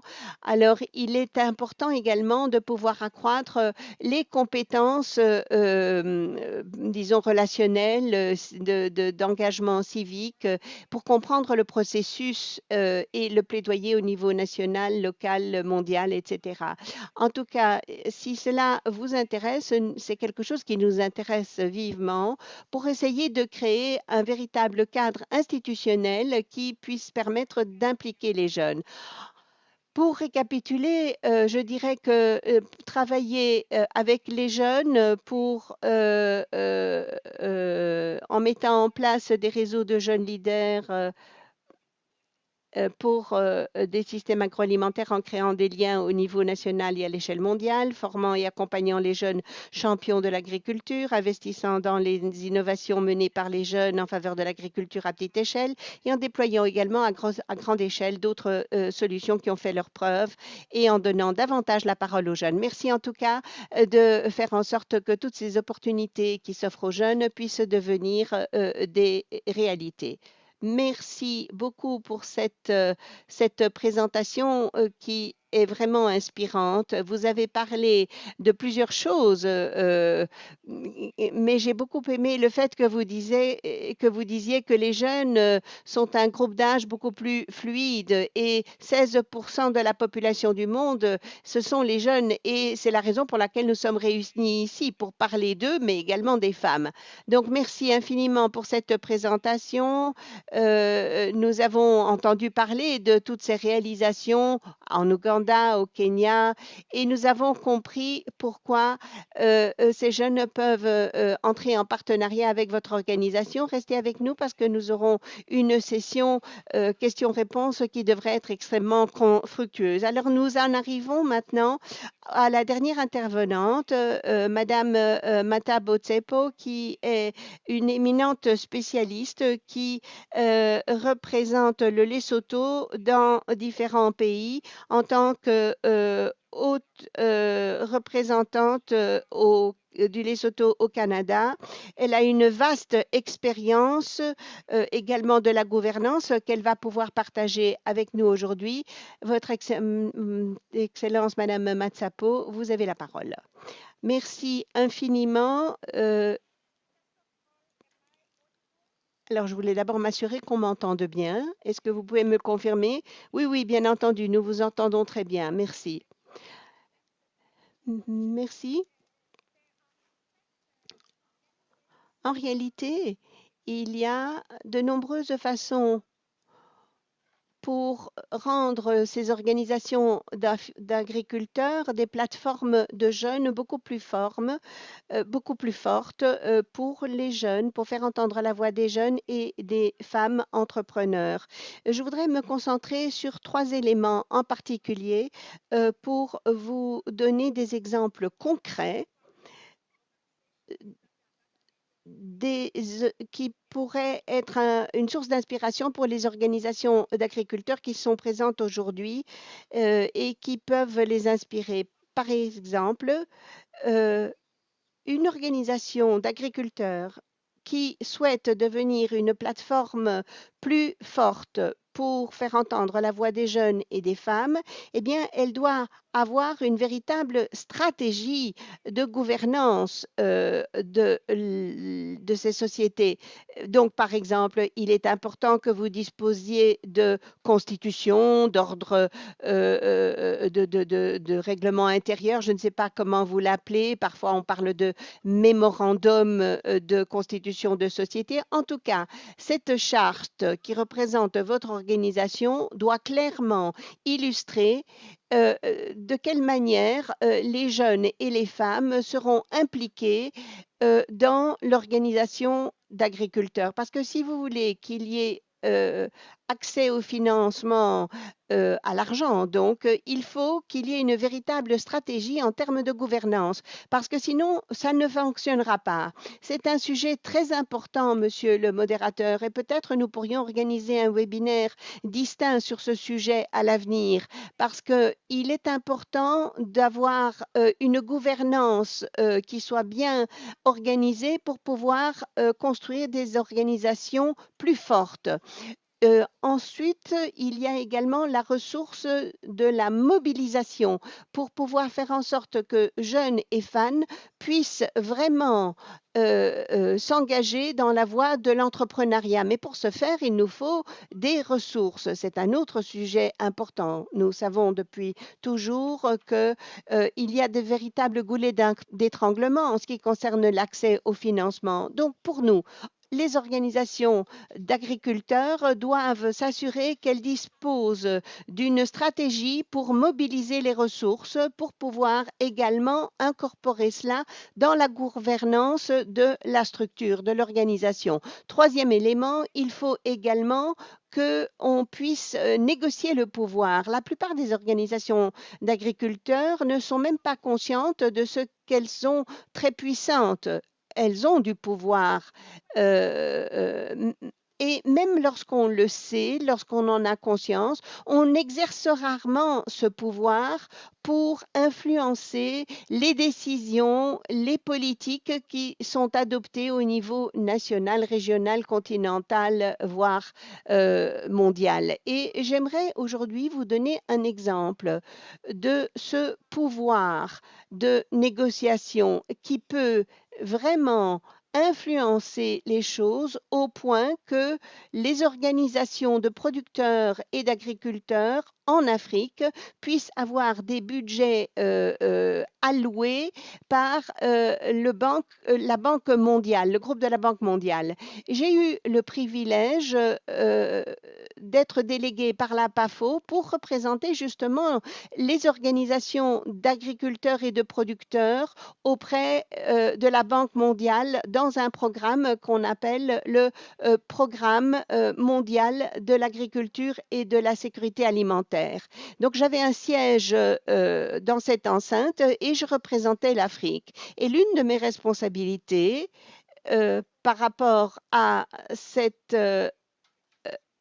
par rapport à ce programme mondial pour l'agriculture et la sécurité alimentaire, donc on appelle cela en cours GovSP, eh bien, une de mes responsabilités était justement de plaider dans l'intérêt de la société civile africaine et en particulier en faveur des organisations d'agriculteurs et de producteurs pour faire en sorte que ces organisations d'Afrique puissent recevoir également un budget qui soit alloué par la Banque mondiale, évidemment pour s'assurer qu'elles reçoivent de l'information nécessaire en ce qui concerne les appels à propositions, pour savoir comment présenter leur candidature au titre de ce programme. Et je voudrais vous faire part du fait qu'aujourd'hui GovSP vient de lancer son 9e appel à propositions sous l'égide des pays. En fait, ce lancement s'est fait le 13 mai dernier, 13 mai 2026. Le montant alloué à cet appel est de 163 millions de dollars américains. Alors, qu'est-ce que ça veut dire une proposition pilotée par les pays, ça veut dire quoi? Eh bien, ça veut dire que les gouvernements des pays éligibles peuvent se porter candidats parce que vous savez que les organisations d'agriculteurs ou de producteurs ne peuvent pas se porter candidats directement, mais elles peuvent le faire au travers de leur gouvernement, du gouvernement de leur pays, si ceux-ci sont éligibles. Et c'est là que l'on voit intervenir le pouvoir de négociation de ces organisations d'agriculteurs. Donc, je vous disais, on ne peut pas se présenter directement pour ces propositions pilotée par les pays, mais on peut se servir du pouvoir de négociation. Donc, les agriculteurs, partout en Afrique, partout dans nos organisations, nous sommes extrêmement nombreux. Et donc, nous, tout ce qu'on doit faire, c'est se mettre en rapport avec nos ministères de l'agriculture respectifs, donc de nos pays, exprimer un intérêt et montrer que nous voulons faire partie de la proposition. En effet, euh, je peux vous dire, connaissant bien le milieu, que l'un des critères pour pouvoir se voir allouer ces parties de budget par les gouvernements, eh bien, il faut, le son malheureusement est mauvais parce que la connexion est en train de s'atténuer. En tout cas, il est important d'impliquer les agriculteurs de manière significative. Par exemple, il y a un système de score pour illustrer la manière dont ces organisations collaborent avec le gouvernement. Donc, je dirais qu'après cette session, quand on rentre chez nous, on fasse un petit peu notre travail, nos devoirs, c'est-à-dire que nous réunissions l'information pour pouvoir présenter cela au ministère de l'Agriculture. Et se préparer ainsi à ce neuvième appel à proposition de GovSP. Donc, je vous rappelle donc que c'est en fait le programme mondial de l'agriculture et de la sécurité alimentaire qui accorde donc des subsides. Allez voir sur le site web, vous pourrez trouver les informations et tout ce qu'il suffit de faire, c'est de voir si votre pays est éligible pour faire une demande pour ces financements. Si votre pays effectivement est éligible à ces financements, alors l'organisation d'agriculteurs ou de producteurs, eh bien, surtout, ne perdez pas de temps. Allez voir immédiatement vos ministères de l'Agriculture respectifs et dites-leur, parlez-leur de votre organisation et dites-leur très clairement que votre organisation est intéressée par ces financements. Je voulais conclure, si vous me le permettez. Je rappelle que pour que les organisations d'agriculteurs puissent avoir accès à ce programme, il suffit d'aller sur Google et de googler GovSP, neuvième appel à proposition. Vous vérifiez si votre pays est éligible et si c'est le cas, vous vous rendez au ministère de l'Agriculture de votre pays pour faire savoir que votre organisation d'agriculteurs ou de producteurs est intéressée parce qu'il est évident qu'ils ne passeront pas l'évaluation, la phase d'évaluation, s'ils ne nous incluent pas. Donc, il faut absolument faire preuve de proactivité. Ne soyons pas timides, montrons-leur qu'on est parfaitement au courant de l'existence de ce fonds. Je m'arrête là, mais je suis disposée à répondre à vos questions si vous en avez d'autres ou si vous avez besoin d'éclaircissements. Merci encore au PAFO de m'avoir donné la possibilité de représenter les organisations d'agriculteurs et de producteurs auprès de ce programme de la Banque mondiale. Merci. Merci beaucoup. Je vous demande d'applaudir bien chaleureusement pour cette présentation brillante et pour l'information qui nous était fournie. Félicitons Madame Tepsa. Vous savez comment envoyer les fleurs et les applaudissements. Ceci marque la fin de la première partie de ce webinaire. Et prenons maintenant quelques instants pour, pour un débat. Nous avons quelques questions, mais compte tenu du temps qui nous reste, je vais peut-être poser une question par intervenant avant de conclure. J'ai vu quelques questions qui ont été adressées à de nombreux intervenants et je vais commencer par Madame. Laula. Uh, il y avait les questions qui ont été posées en français.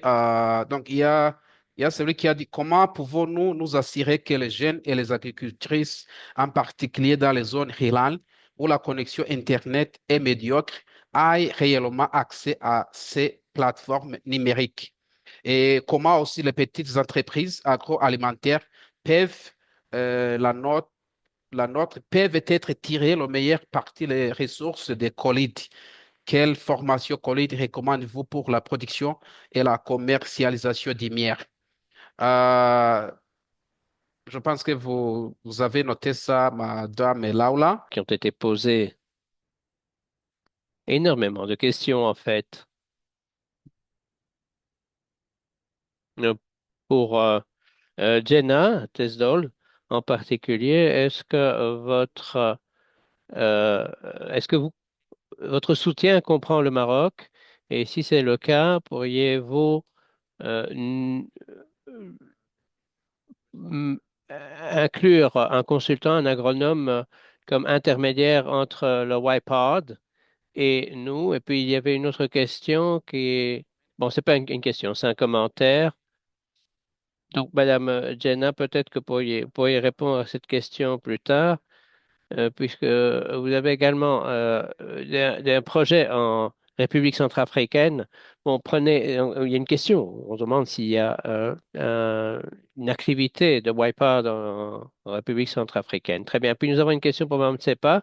Quelles sont les stratégies les plus efficaces pour que les jeunes et les femmes qui dirigent une entreprise agroalimentaire obtenir puissent utiliser, stratégies qu'ils pourraient utiliser pour créer des emplois décents et attirer des investissements à long terme. Peut-être qu'on pourrait répondre à ces trois premières questions avant de passer aux autres intervenants. Madame Laula, vous avez la parole. Merci beaucoup. Merci pour la question. Donc, concernant l'accès aux outils e-learning, les outils numériques de façon générale, euh, bah, pour pouvoir contribuer et être accessible par toutes et tous, quelles que soient les conditions du terrain, il faut enfin, il faut qu'il soit pensé dès le début pour être accessible. Donc, au niveau du Colide, je vais parler plus de notre expérience. Nos cours en auto-apprentissage déjà sont téléchargeables pour être disponibles ensuite hors ligne. Ça, c'est une première façon de les penser, mais aussi au niveau de leur création, bah, on essaye d'avoir des contenus qui sont légers, qui sont optimisés pour être accessibles même quand la connexion est lente, instable, de façon à ce qu'ils utilisent peu de bandes passantes. Dans les solutions qu'on n'a pas encore explorées mais qui existent, c'est notamment l'utilisation de ce qu'on appelle des serveurs Raspberry Pi. Je suis pas sûre de comment on pourrait traduire ça en français. Euh, et donc ça, en fait, c'est transformer parfois un simple téléphone pour qu'il puisse servir une sorte de Wi-Fi local. Donc il y a eu des expériences, je sais notamment au Togo, où ils utilisaient comme ça un téléphone pour faire une formation dans une case dans le cadre de tontine. Donc les femmes se rassemblaient dans le cadre de la tontine et elles faisaient une petite session de formation en ligne avec un téléphone qui permettait de partager avec les autres téléphones l'accès au contenu et puis alors ça leur permettait d'échanger. Donc il y a plein de solutions possibles. Après, je pense que l'idéal reste toujours de combiner les solutions et de combiner ben, le numérique avec aussi le présentiel. Et on sait que sur place, souvent, ben, il y a des vulgarisateurs et des vulgarisatrices, il y a des organisations de producteurs, de productrices, des services conseils qui sont disponibles. Et l'idéal étant de combiner les deux. La deuxième question, très rapidement, par rapport à comment tirer parti des ressources du Colide. Ben déjà, je vais dire, allez vous inscrire sur la plateforme en ligne. Comme je vous dis, elle est disponible là maintenant tout de suite. Par rapport à ce que vous demandiez, je vous conseillerais d'aller sur la thématique plutôt liée à la production, à la transformation des aliments. C'est peut-être la première par laquelle commencer, même si toutes les autres restent très intéressantes. Euh, Et puis, je vous invite à explorer nos outils.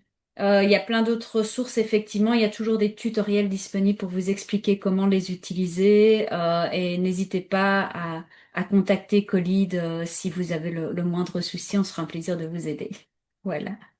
Merci beaucoup pour les réponses. Et Passons maintenant à Mme Jenna Tesdal.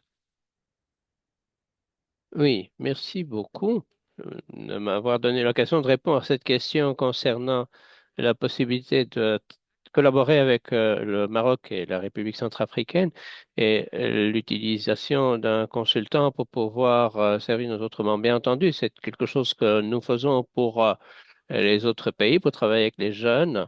Et bien souvent, ce sont des jeunes qui ont en fait passé par une formation et ont développé une série de compétences en agronomie, en agroécologie et qui sont capables de construire des réseaux eux-mêmes. Donc, c'est à la fois une opportunité pour les jeunes d'être employés par la suite et une opportunité de formation. Ceci étant dit, nous n'avons pas de chapitre ou de section active actuellement au Maroc et en République centrafricaine, mais ça ne veut pas dire que nous y sommes opposés. Au contraire, nous serions très heureuses d'avoir des demandes de représentants nationaux dans ces deux pays et dans tous les pays que vous retrouverez dans le lien que j'ai mis dans le chat. Mais rappelez-vous qu'il s'agit d'une opportunité bénévole et qui vous aidera en fait à vous connecter avec un réseau international et fournir une visibilité internationale et espérons-le également une crédibilité internationale pour votre travail. Je pense que c'est également un des commentaires que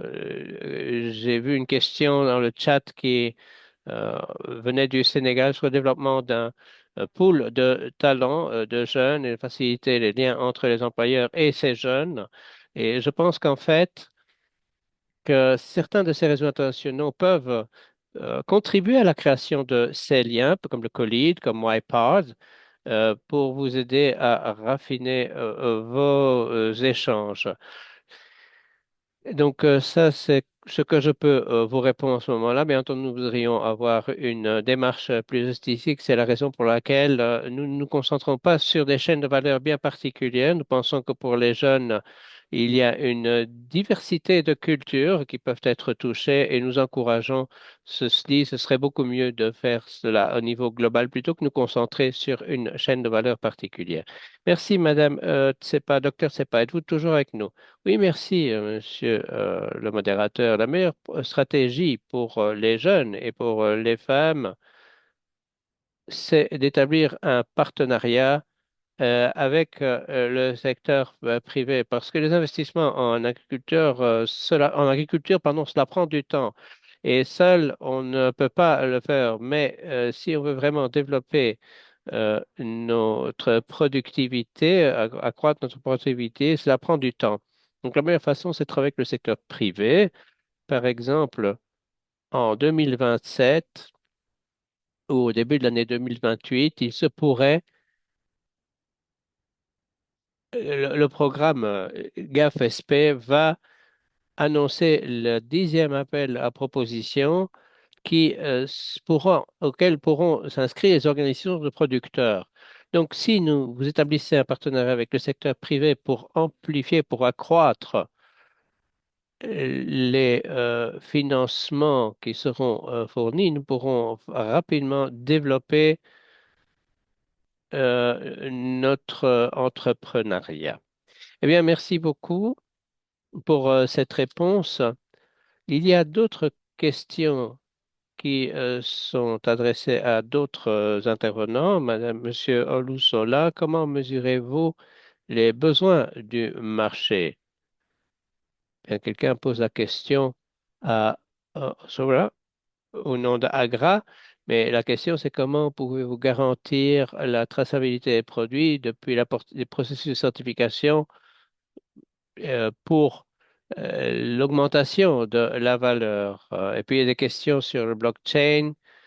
Bon, il y a beaucoup de questions. Bon, ben, je serais très heureux de répondre à cette question-là et peut-être à d'autres questions qui sont dans le chat. Donc, si vous avez des questions qui ont été posées, qui me sont adressées directement ou à Gras, n'hésitez pas à consulter la section de réponse du chatbot de notre société. Mais euh, j'ai dit qu'il fallait garantir que la production puisse être à la hauteur de la demande du marché. Donc, comment est-ce qu'on mesure le besoin du marché? Ben, c'est une question importante, bien entendu. Il faut d'assurer la traçabilité de la production à la certification, c'est important également. Alors, nous savons que les marchés sont dynamiques et diversifiés, en particulier lorsqu'on pense au contexte dans lequel nous sommes actifs en Afrique, et également du point de vue du fait que nous essayons de approvisionner un marché mondial, des marchés en Europe, en Amérique du Nord, et donc nous pouvons déjà regarder les statistiques liées à ces marchés, à commencer par nos consommateurs, et euh, ceci nous permettrait d'obtenir une évaluation rapide. Et nous pouvons faire une analyse de la chaîne de valeur en effectuant des mesures concernant la consommation et les demandes sur une période de temps donnée. Il y a également des sociétés qui se consacrent précisément à ce type de renseignement du marché. Et le principe, c'est qu'il nous faut essayer de produire ce que le marché demande et pas simplement ce que nous pouvons produire en tant que producteurs.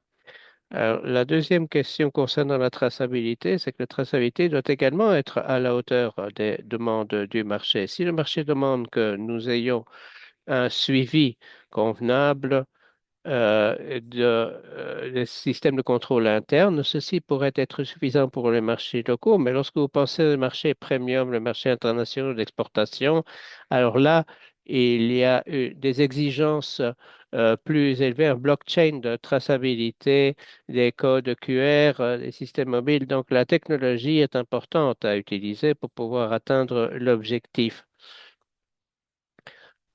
Parce qu'il faut donner aux consommateurs que le produit qu'ils achètent est à la hauteur des qualités et des conformités qu'ils attendent. Très bien, merci beaucoup. Alors, il est vrai que nous arrivons pratiquement à la fin de notre webinaire, mais nous pourrions aborder les principaux enseignements que l'on va retenir. Je vais peut-être poser d'abord une question à nos orateurs. En 30 secondes, y a-t-il quelque chose que vous teniez à partager avec notre public et que vous avez peut-être oublié de citer? En tout cas, n'oubliez pas qu'il y a encore toutes les questions qui se trouvent dans le chat auxquelles on répondra par email. Est-ce que vous avez un point que vous avez peut-être oublié à partager à l'audience dans les 30 secondes comme ça? Euh, non, 30 secondes, je pense que l'essentiel a été partagé et merci aussi aux autres intervenants et intervenantes qui ont bien complété certains éléments que j'ai pas pu développer avant. Merci beaucoup une fois encore. Seconde, Madame Jenna Tesdal souhaite ajouter quelque chose? Non. Si vous voulez travailler avec les jeunes, sachez que nous sommes intéressés à travailler tous ensemble. Je suis sûre que le COLID également souhaite travailler avec vous et avec d'autres partenaires. N'hésitez pas à vous mettre en rapport avec les réseaux qui ont été représentés ici dans cette salle. En tout cas, c'est important pour pouvoir débloquer certaines questions, certains financements.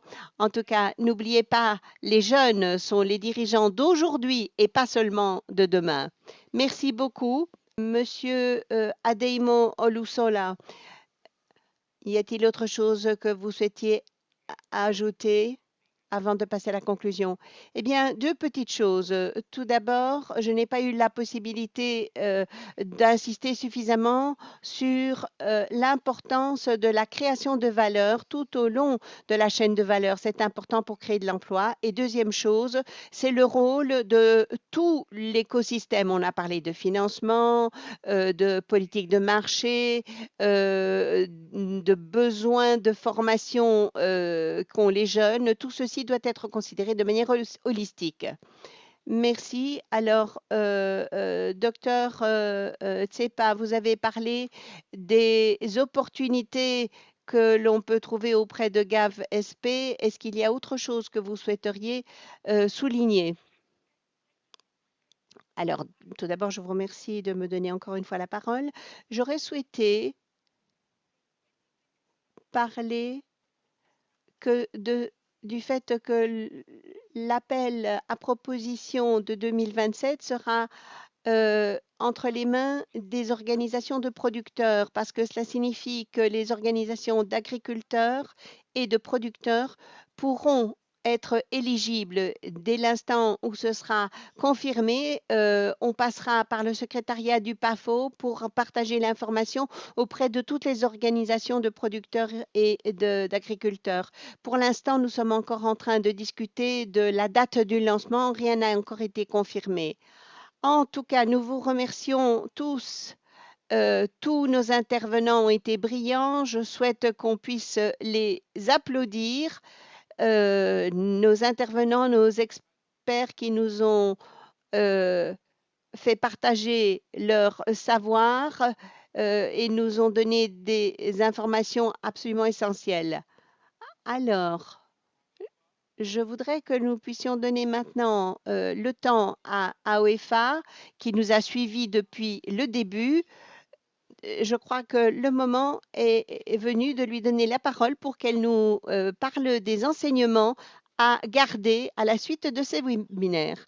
Merci. Euh, Merci beaucoup encore à tous. Merci à tous les participants et merci renouvelé à nos panélistes comme Aimable l'a mentionné. C'est un plaisir, un réel plaisir pour nous de vous avoir sur ce webinaire. Donc là, nous arrivons donc justement au terme donc de la 27e session de cette série innovation que nous organisons depuis bientôt 4 ans donc avec la PAFO. Et comme nous l'avons discuté aujourd'hui, nous avons essayé de voir comment l'autonomisation des jeunes et des femmes dans l'agroalimentaire peut être facilitée en mettant un lien entre l'entrepreneuriat, les compétences, le développement des compétences et la création de l'emploi. Et donc, je voudrais euh, ressortir quelques points qui ont émergé dans des échanges, dont notamment, nous notons que les jeunes et les femmes ne manquent pas d'idées ni d'ambition et même pas de capacité donc à contribuer au système ou à la transformation des systèmes agroalimentaires, mais l'enjeu se trouve un peu plus sur la capacité à connecter donc ce potentiel à des opportunités concrètes et à des compétences qui sont utiles, accessibles pour le marché et qui sont adaptés, et des financements également qui sont adaptés, des réseaux qui sont solides et des outils numériques qui permettent d'offrir des emplois de qualité. Et donc, un premier message concerne la formation et nous notons qu'il est très important, donc, ou toujours essentiel, donc, de se former, mais la formation doit rester pratique, connectée au terrain et alignée aux besoins des entreprises et des chaînes de valeur en fonction des régions et voilà, de la progression. Et les stages, le mentorat, le coaching, l'apprentissage par expérience et les liens avec les employeurs sont aussi également essentiels pour permettre aux jeunes et aux femmes de pouvoir passer de l'apprentissage à l'action. Et également, nous notons que l'agroalimentaire offre des opportunités bien au-delà de la production. Donc, nous avons la transformation, les services, la distribution, la qualité, la logistique, le numérique, l'accès au marché, etc., pour n'en citer que cela. Et c'est des espaces qui peuvent permettre de créer vraiment de la valeur, de développer donc des entreprises et de créer de l'emploi, voilà, pour les jeunes et les femmes.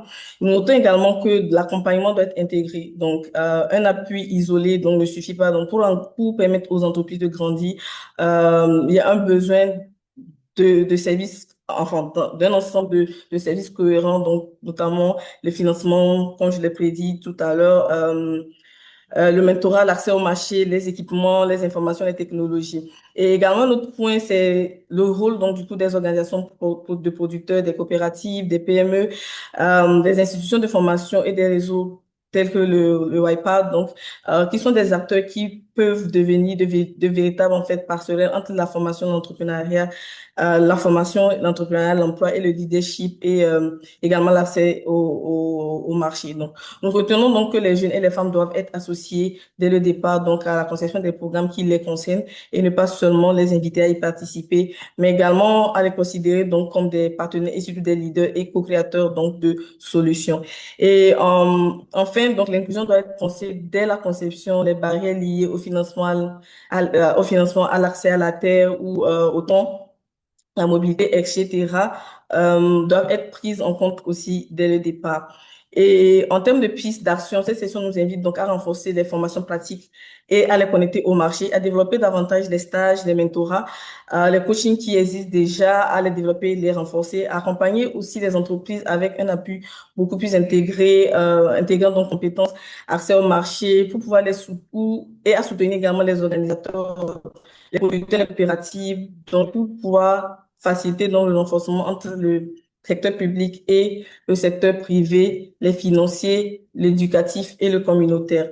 Et donc la session nous invite donc à passer aussi donc, je voudrais donc également clôturer cette session en remerciant donc tous pour vos échanges qui étaient très riches dans les commentaires. Nous avons vu beaucoup d'intérêt de la part des participants, beaucoup de commentaires qui nous rassurent en fait que de la pertinence donc de ce sujet. Et la conversation ne s'arrête pas là, comme Emma l'a mentionné. Nous avons notre plateforme donc AgriNovators qui est le hub. Je pense que ma collègue va vous mettre le lien qui est le hub pour les entrepreneurs dans l'agroalimentaire qui est là, qui est ouvert, ou toutes les autres questions qui n'ont pas réussi à être abordées, nous allons les reverser là. Mais n'hésitez pas à remonter donc vos questions également dans ce forum. Nous serons, je pense que notre réseau se fera un plaisir de pouvoir apporter des éléments de solution. Je voudrais également relever un partenariat donc que nous avons avec le CIEFERS, donc qui est à laquelle donc le COLID prend part. Donc c'est une dynamique qui est liée à l'International Research Consortium, l'ARC, une plateforme qui a été mise en place, une plateforme Afrique-Europe qui a été dédiée à la sécurité alimentaire et nutritionnelle et également à l'agriculture durable. Donc, l'ARC vise à mieux connecter les acteurs de la recherche, de l'innovation et du secteur privé et également des organisations producteurs, des jeunes et des femmes afin de faciliter donc le partage des connaissances, les synergies et les collaborations donc autour des systèmes agroalimentaire durable. Donc, je vous invite à découvrir cette plateforme, à suivre leur activité et celles qui sont pertinentes pour vous, à partager également vos initiatives et expériences aux besoins. Donc, cette plateforme, c'est un espace qui peut vous aider à relier vos activités. Donc, nous allons nous arrêter là aujourd'hui et je vous donne rendez-vous dans quelques mois, je dirais, en octobre, donc le 20 octobre, pour notre prochaine session qui va aborder la digitalisation, l'intelligence artificielle dans l'agroalimentaire et la manière dont ces outils peuvent vous aider à améliorer l'efficacité de vos entreprises et surtout l'accès au marché. Donc, nous espérons vraiment que cette session a contribué à renforcer la collaboration entre les différents acteurs qui sont là ici et que des collaborations futures vont naître à l'issue de cette session. Et je vous remercie tous pour votre participation. Aimable, je te remets la parole pour clôturer. Merci. Merci infiniment à OFA Soklo pour je dirais, le résumé donc, du webinaire d'aujourd'hui. Donc, c'était vraiment un plaisir, c'est un honneur pour moi pour modérer cet webinaire extraordinaire, je dirais extraordinaire. Nous avons eu des experts, nous avons eu donc des discussions enrichissantes. Merci à toutes et à tout le monde. Alors, j'ai une dernière chose à vous demander. Je vous demande d'envoyer vos applaudissements, vos petits cœurs et vos fleurs à tous ceux qui ont participé et qui ont contribué à faire de ce webinaire un énorme succès. Merci à tous. Les messages étaient extrêmement puissants et vos questions l'étaient tout autant. Donc, félicitations à tous. C'était vraiment enthousiasmant. Ça a été un véritable honneur pour moi. Je vous propose de garder le contact. Nous nous verrons lors de prochains webinaires. Je vous souhaite beaucoup de succès à tous, vous, les jeunes, les femmes et tous les autres également. Nous sommes là pour vous soutenir à tous les niveaux, national, régional, continental, voire mondial. Merci à tous et à très bientôt. Au revoir.